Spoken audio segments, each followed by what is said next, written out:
If you are tired of waiting for someday, today's show is the blueprint for ending it. Today on Locked On A's.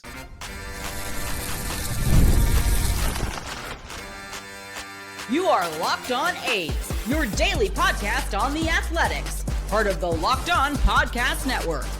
Your team every day.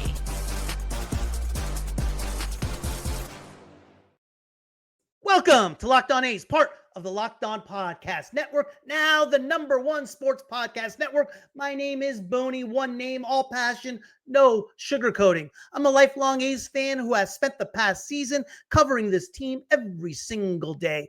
Post-game breakdowns, prospect deep dives, roster decisions, and all the chaos in between. And in the offseason, we are still covering the A's every single day.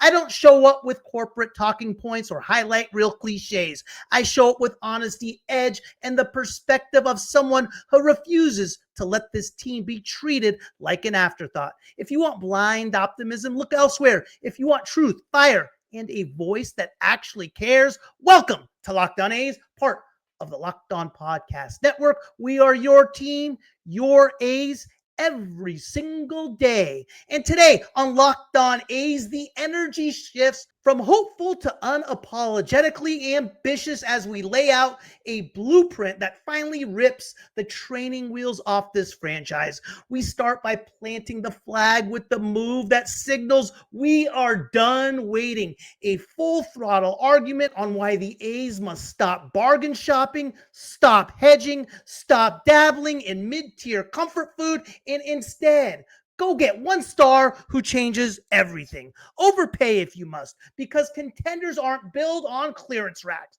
From there, we hit the phone lines, turn the ambition up another notch with Jeff Carr from Locked On Reds, digging into whether the A's have a real shot at prying away Brian Hayes, a move that would reshape the infield, change the tone of the rebuild, and announce that this front office is finally ready to make a statement with real teeth. And we close by lighting the fuse on the biggest swing of all. Daynen Biggs from Locked On Diamondbacks joins the show to break down the Zac Gallen sweepstakes and whether the A's can position themselves as a surprise heavyweight in the chase for one of the premier arms on the market. If there's a moment to go bold, this is it. And every conversation today pushes the A's closer to acting like a team ready to take its shot. The moment you stop tiptoeing, everything changes. That's the energy this franchise needs to carry into the winter. A spine straight, chest out declaration that the days of coupon clipping their way through an offseason are finally over. Because here's the truth, that every fan, every rival front office, and every agent in the sport already knows. Teams don't climb out of the middle by collecting middle. You don't build momentum with a shopping cart full of solid depth pieces. You don't shock the league by hoarding 6 starters and serviceable relievers. You make noise by stacking your future on one undeniable star and saying without flinching, that guy is worth the gamble. And that's exactly where the A's stand right now, staring at an opportunity that demands courage, not caution. This roster has youth, electricity, upside, and hunger. What it lacks is the centerpiece who becomes the gravitational force around everyone else, the difference maker, the tone setter, the kind of player who instantly makes every opponent glance at the lineup card and mutter, "Oh, they are serious now." That kind of impact doesn't come from signing 5 or 6 mid-tier names like a Gio Urshela, a Jose Leclerc, a Luis Urias, a TJ McFarland, whose biggest contribution is competent innings or competitive at-bats. No, you swing at the fence post, you overpay, you stretch, you take a risk that wakes up the entire organization and sends a message from Sacramento to Vegas to every center of the league. We are done waiting. Because waiting is what keeps teams in neutral. Waiting is how you waste a golden window of kids on rookie deals. Waiting is how you sleepwalk through mediocrity. The game belongs to the bold, the clubs who identify their star, plant a flag, and refuse to leave the negotiation table without a signature. One contract can change the temperature of an entire franchise. One signing can rally a clubhouse, electrify a fan base, and slam shut the door on the year spent scratching at bargain bins like a lost shopper on Black Friday. This isn't about reckless spending. This is about intentional aggression, about having the guts to stop being the team that tries and become the team that acts. Pick your player, the anchor in your rotation, the bat in the heart of your order, the leader in your room, and go get him. Overpaying for greatness is still cheaper than overpaying for mediocrity. And the moment the A's make that kind of move, the league will feel the shockwave, a move that says the rebuild is no longer a promise, it's a deadline. The future is not coming someday. It's coming right now. It's time for the A's to stop nibbling around the edges and finally stake their claim with one bold, franchise-altering signing, a move that tells the league the waiting room is closed and the future starts on command. One star, one statement, one moment that resets everything. And speaking of bold moves, up next, we are bringing in Jeff Carr from Locked On Reds to break down whether another statement swing, a trade for Ke'Bryan Hayes, is actually sitting there for the A's to take. The NBA is back, and there's no better place to get in on the action than FanDuel, the official sports betting partner of the NBA. Even if you missed the start of the game or want to ride the hot hand, FanDuel has live bets on everything from who will score next to fourth quarter comebacks. Plus, you can even combine your live bets into a same-game parlay for a shot at a bigger payout. It keeps every game exciting, especially when your team's making that late push. Right now, FanDuel is giving new customers $300 in bonus bets when your first $5 bet wins. So head to FanDuel.com to sign up and play your game with FanDuel, the official sports betting partner of the NBA. Thank you for making Locked On A's part of your everyday routine and your first listen. And thank you for making Locked On the #1 sports podcast network. If you are not yet an everydayer, please hit that subscribe button. We are free and available on all platforms, including YouTube. And if you do reside in the state of Nevada, we are on Monday through Friday at 12:30 p.m. on Silver State Sports and Entertainment, Digital Channel 5.2, and Cox Cable Channel 77. Jeff, about 3 weeks ago, I put out a tweet thinking I just uncovered one of the greatest trades the A's could possibly make this offseason.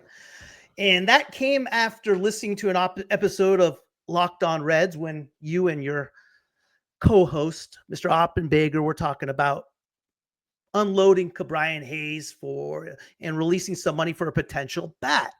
Now, Ke'Bryan Hayes was never on my radar. But when I started looking into it, I see not a gold glover, a platinum glove type player. I mean, the best defender in all of baseball.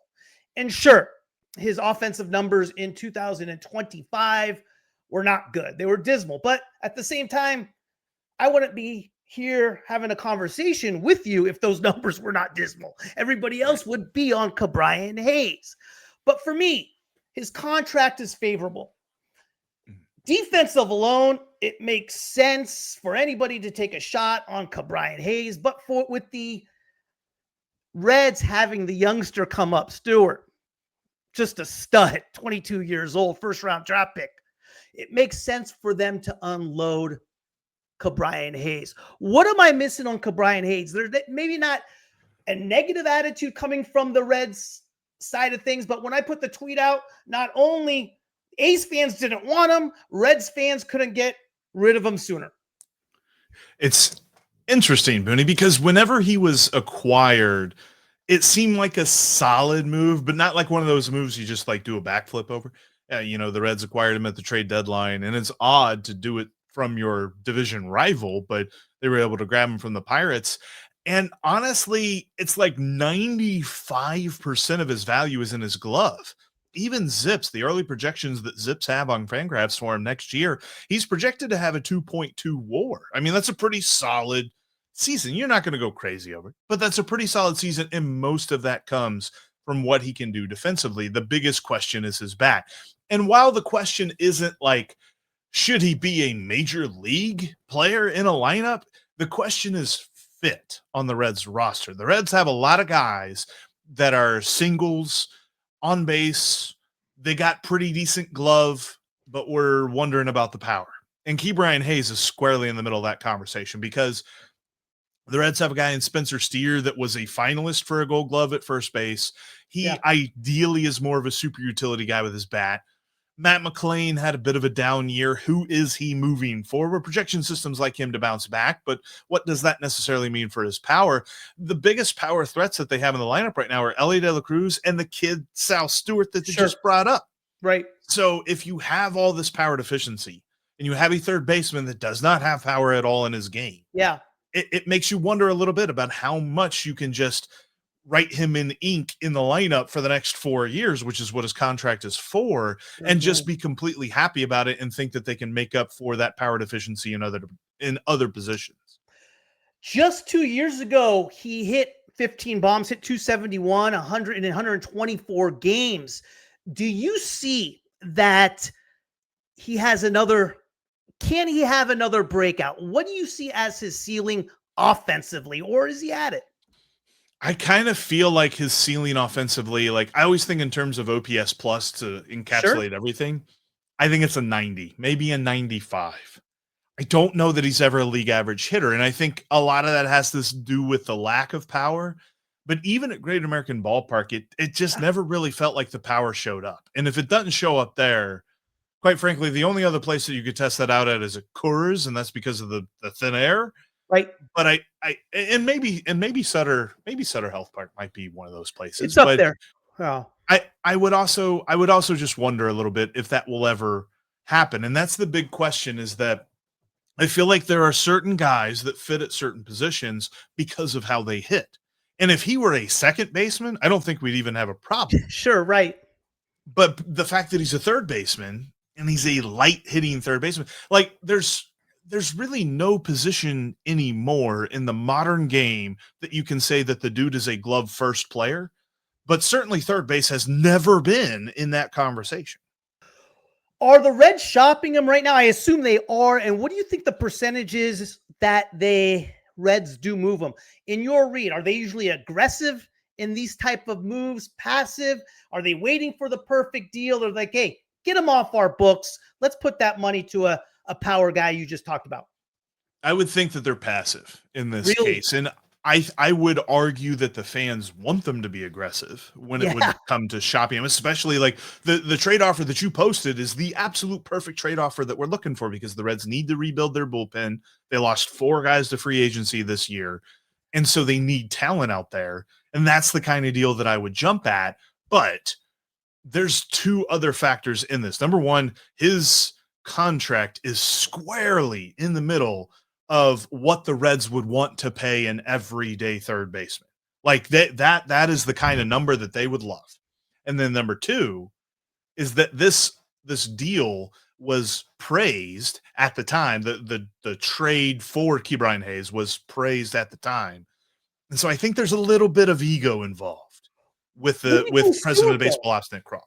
What do the Reds do with Stewart? Let's say they do keep him. To me, from the outside looking in, it makes 0 sense because Stewart can just absolutely bang. And baseball just right now does not value defense like it used to.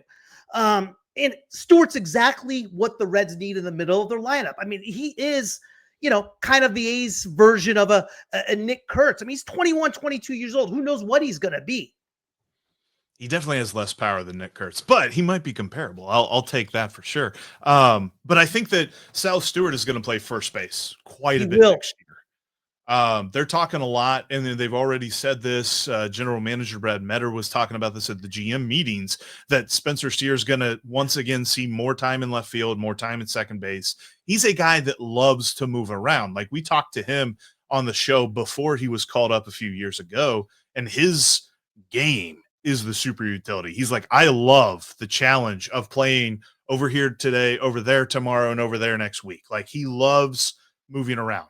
And quite frankly, his bat profile's better as a super utility guy, because all of the guys that finished in the finalist of like Gold Glove for the super utility positions, he was better than them with his bat, and he was a Gold Glove finalist at first base. So I think that there's a chance that he can put himself into those conversations. So with that, they are going to move Sal Stewart to first base, where defensively, he only played 5 games last year, but I think that you can easily see somebody who's pretty decent at third base, pretty decent at second base, being pretty decent at first base, as long as he gets the stretch and scoop down, which he seemed to have that, at least in moments last year. I was watching him closely to make sure that those were things he had in his arsenal, and I think he does. Do you see a world where Stewart goes to first base, the Reds move Hayes and take that money and sign Suarez? I'd be all for that. I mean, think he's probably it's not contract for contract. They would have to pay a little bit more for Suarez, but that's a good chunk that would go to Suarez. Yeah, if you move $7 million off the books, which is, I think Ke'Bryan is $7.5 million next year. Correct. 30 for next 4. Yeah. I think you move that off the books. Say you acquire a guy that's making like 1.5. I'm not sure what the relief guy is making right now, but probably 1.5. He's the second year pre-arb. So he's at 850.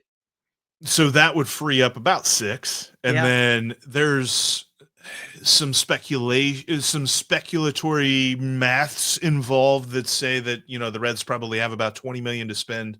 And then if you add 6 to that, you could probably see the Reds getting Eugenio Suarez on his AAV, and then whatever it would cost to get a couple of relief pitchers. So I still think that would work out. That would be an interesting plan. Obviously, you get a lot worse defensively, a lot better offensively with that move.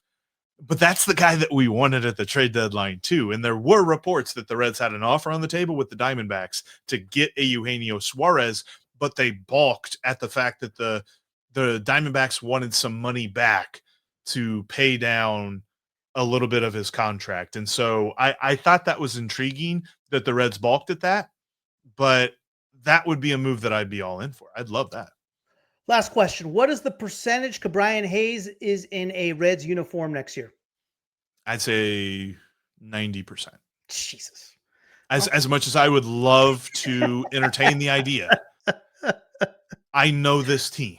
Yeah. And when this team's got a guy that they think's a guy, they're going to be all in on him, at least until he just absolutely craps out. And the one thing that is going against any fan logic of trying to trade him is the fact that the moment he showed up in a Reds uniform, like if you go on his Baseball Reference page and you look at his statistical comparisons from when he was a Pirate to when he was a Red last year, he hit better as a Red. And so they are going to latch onto that for at least one more season and say, let's see it for a whole year, because if he can hit close to 100 OPS plus, then he is going to be worth every penny. Jeff Carr with Locked On Reds, one of the best in the business. If you have a chance, check out Locked On Reds on YouTube or wherever you listen to your podcast. Jeff, thank you so much, man. Appreciate you, Booney. Ke'Bryan Hayes is not a fantasy, but according to Jeff Carr, it does not look like the Reds will move Ke'Bryan Hayes. But if the A's front office has the guts to push in the right chips, maybe, just maybe.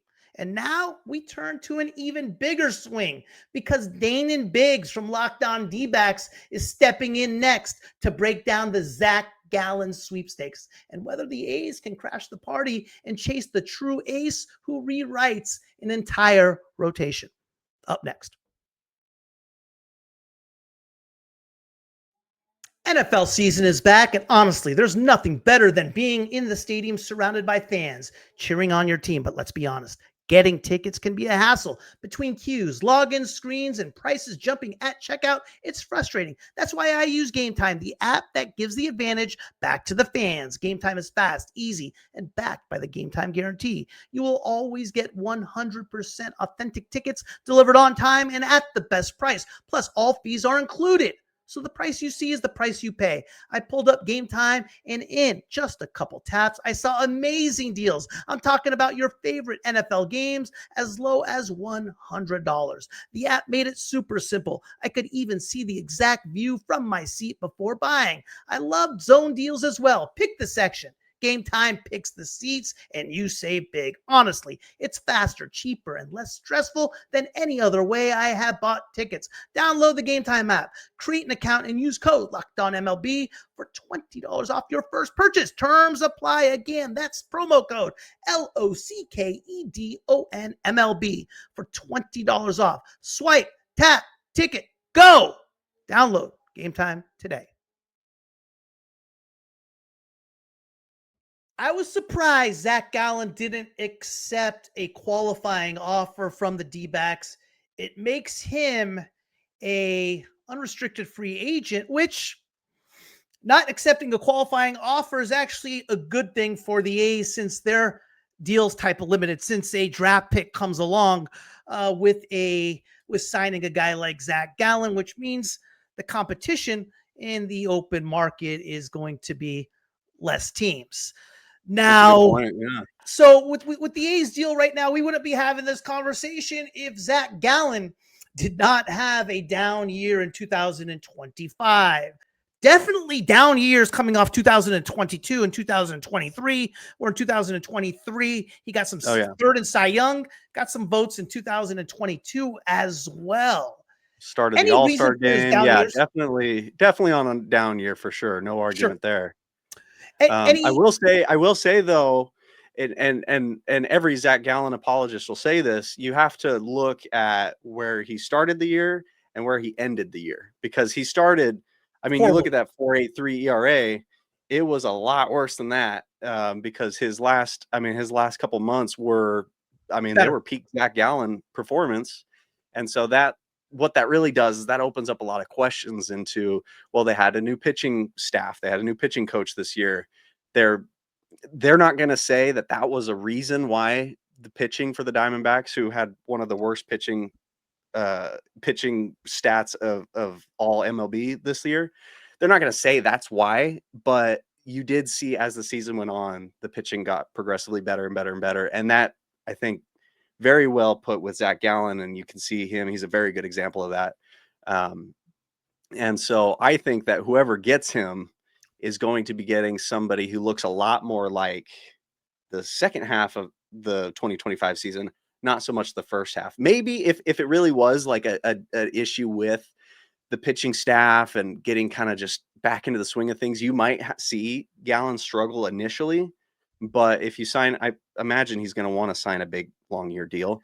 I imagine you'll have a little bit of adjusting in the beginning, and then he'll settle in and he'll be amazing for whoever he ends up on. He's obviously still in the market with the D-backs. The D-backs still have a very good shot at re-signing him to a free agent deal. And what I have seen as far as his market value is anywhere from 4 years to $68 million to 4 years to $80 million. And in order for the A's to sign somebody like Zac Gallen, a frontline starter, to urge them to come over to Sacramento, play in a minor league ballpark, if you're using Severino's contract as a comp, it's about a 40% premium and an extension on years.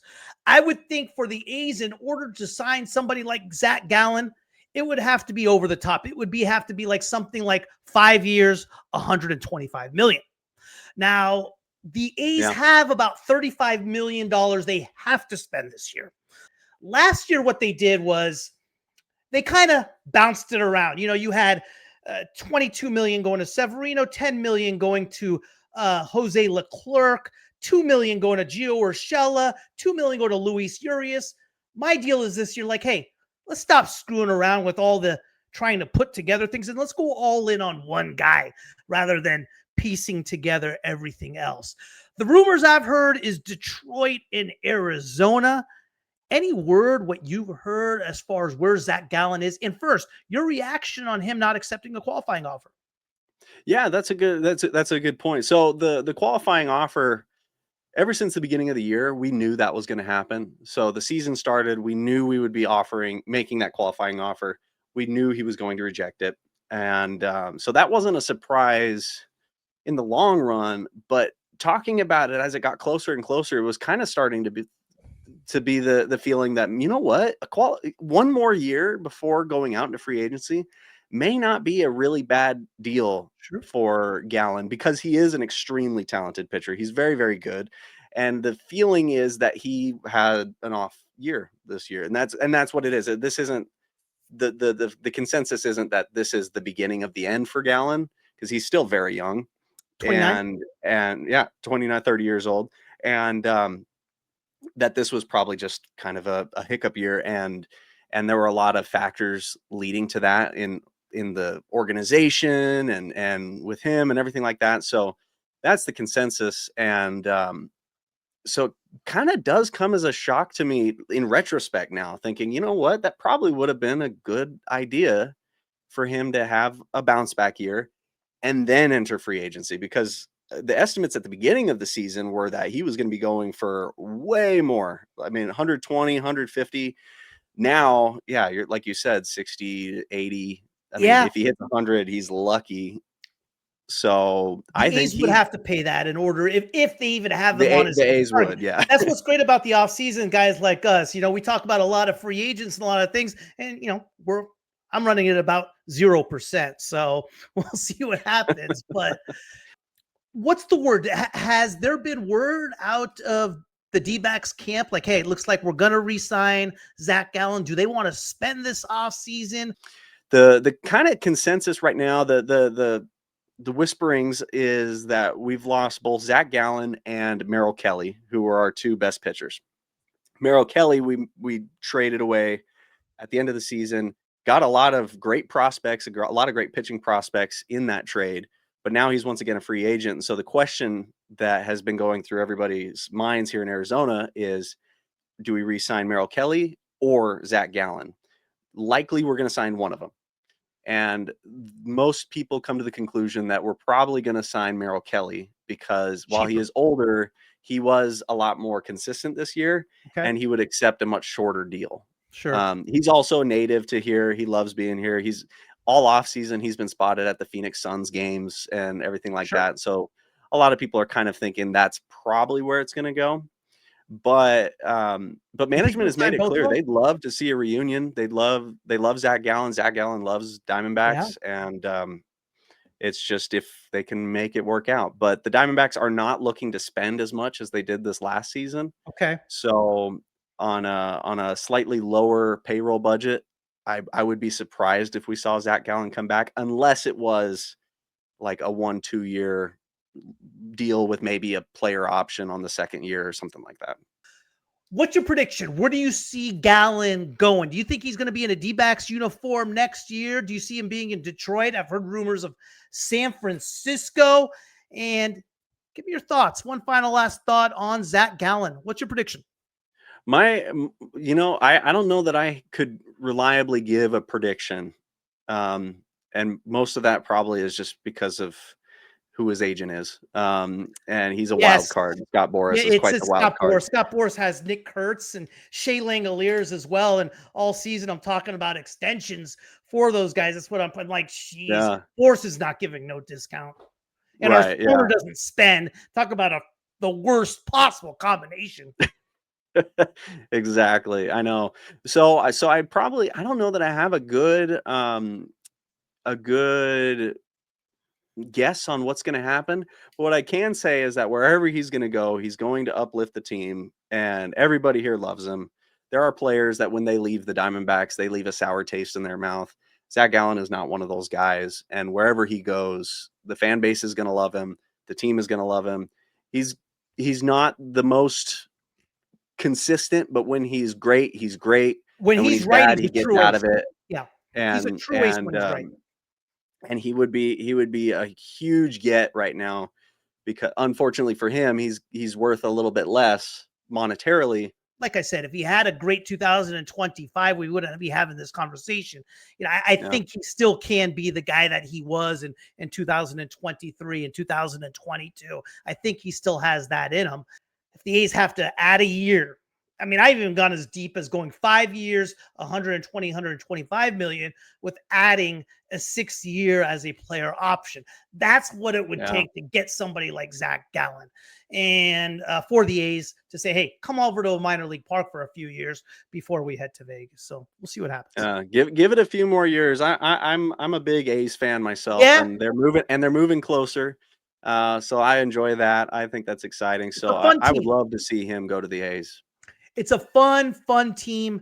And a lot of people have been saying, well, you know, we don't know about him playing, and he's a home fly ball pitcher, him playing and I love it. I love it. I won't do this for a lot of teams, but I will for the A's.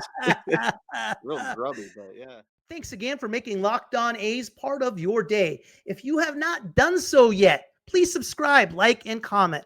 All of those things will help grow this community for A's fans to find more easily. Now, for your second listen, check out Locked On MLB. Your pal Sully breaks down the most exciting teams in all of Major League Baseball, from offseason moves to the beginning of spring training and everything in between. Find Locked On MLB on YouTube or wherever you listen to your podcast. Part of the Locked On Podcast Network, your team every day. Thanks again, and I will see you all tomorrow.